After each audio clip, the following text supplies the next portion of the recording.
Good afternoon po sir, pwede po gumawa kayo ng tutorial kung paano mag-transfer ng money to Barrick to STC Bank. Yung pera ko sa Barrick ay i-transfer ko sana sa STC Bank account ko.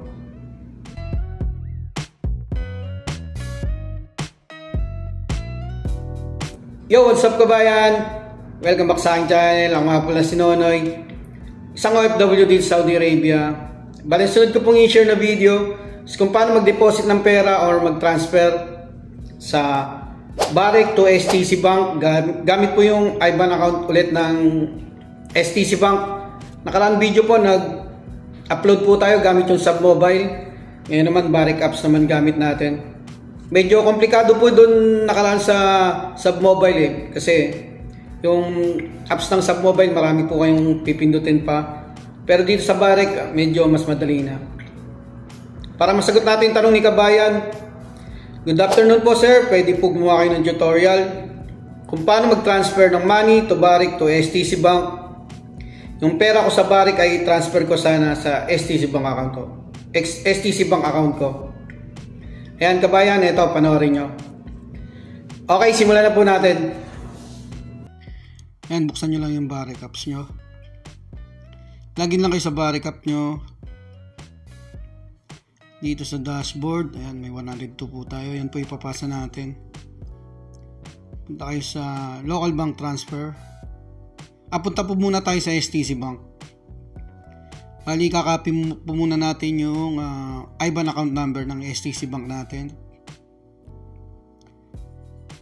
Punta kayo sa STC Bank. Ayan sa dashboard. Click nyo add money. Tapos ito yung bank transfer to STC Bank. Ayan, i-copy nyo lang yan. I-click nyo po itong nasa gilid.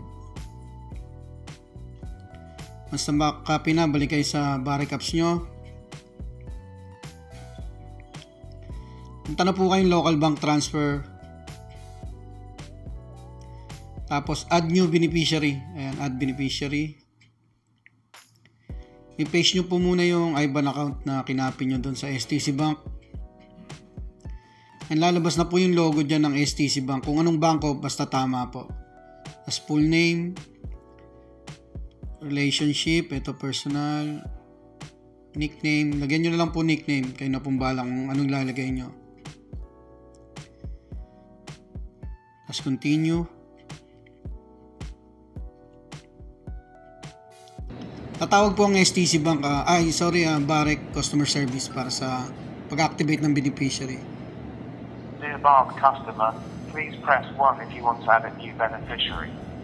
Press 2 if you want to decline this request or press 3 to repeat. Thank you.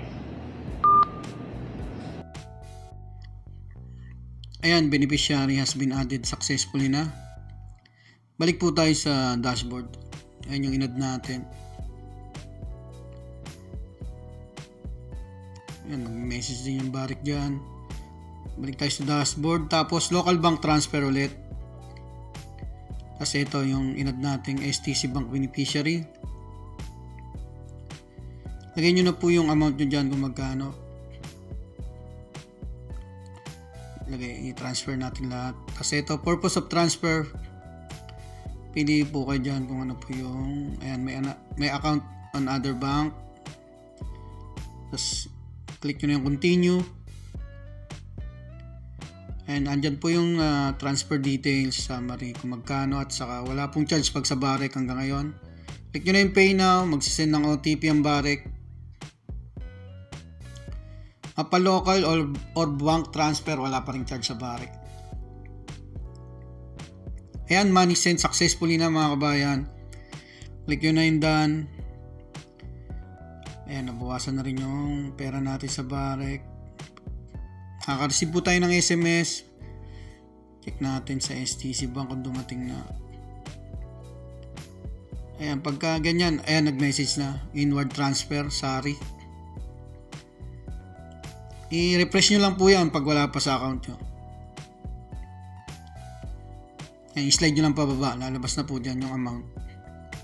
Tapos para ma-check nyo kung sino po nag-transfer sa inyo at kung magkano yung total amount, pwede nyo pong makita yan sa transactions. Lahat po ng parang history po yan. Ayan.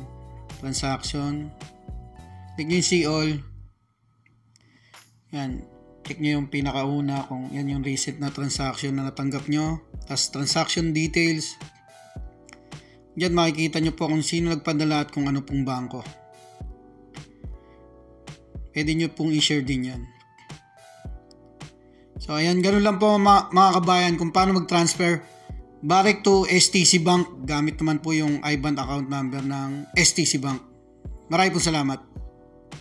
Ayun kabayan, sana sagot ko yung inyong katanungan. At sa iba pa po nating mga kababayan na may katanungan, message or comment lang po kayo sa aking YouTube channel at Facebook page OFW Nonoy. Nasa description po ng video yung channel link natin. Mag-ingat po kayo lagi sa paggamit ng online transfer apps. Yung OTP, huwag nyo pong bibigay kahit kanino, isusecure nyo yung details nyo. At yung mga tumatawag tungkol po sa pag-update ng account, huwag nyo na pong entertain. Maraming po salamat.